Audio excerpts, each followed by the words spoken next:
Reading Edgar Allan Poe while in isolation is a terrible idea. Given the recent shelter-in-place orders, I felt it would be a good idea to settle down and be, literary. So I started The Raven.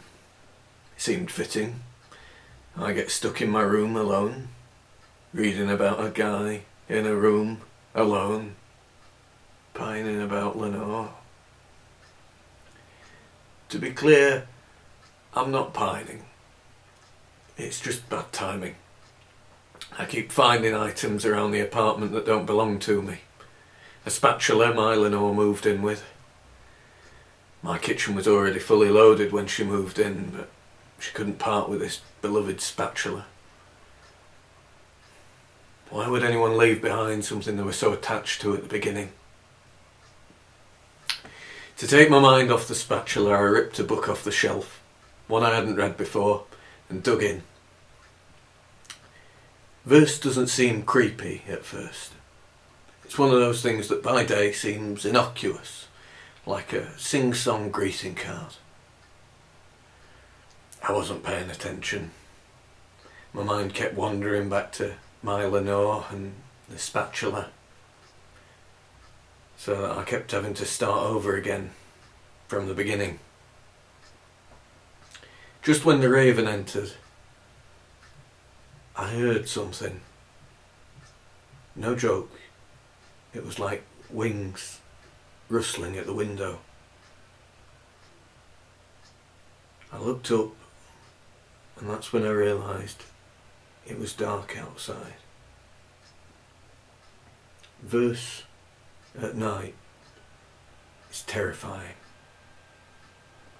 The rhyme seized my brain. The story took over and started playing on a loop. I thought it was unfair, being as I'd only picked up the book to take my mind off my Lenore and the fact that I'm recently single and so alone during this quarantine. To be reading about this guy who will also never more know the love and companionship of a spatula-loving person. And then there was the thing at the window.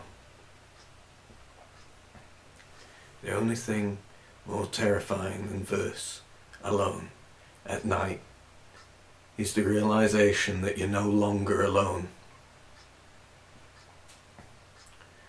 I stared for a long time with the resolve to inspect further.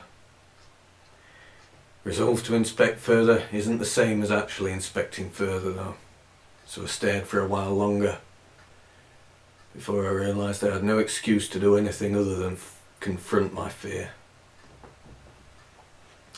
My stomach felt empty and my legs were like jelly as I approached, my eyes glued to the window. It's probably why I didn't see my Lenore's sock on the highly polished hardwood floor. Yes, I'd polished the floors. Again, not like I had anything better to do. Having never polished floors before, I probably used too much of the goop. Either way, I slipped. I felt helpless. Time slowed. And I clawed at the air as I fell backwards. And then I heard it again. The wings. Louder this time. The sound surrounded me like a nest and held me. It sounds weird, but it swept me off my feet. The sound of fluttering rustled all around me. It was creepy, but it caught me mid-fall and it put me slowly down on the highly polished floor. Whatever it was, I wasn't alone. I stayed there, still, for a long time, until a smaller rustling disturbed me. It was a cockroach. It reminded me of another book I hadn't read.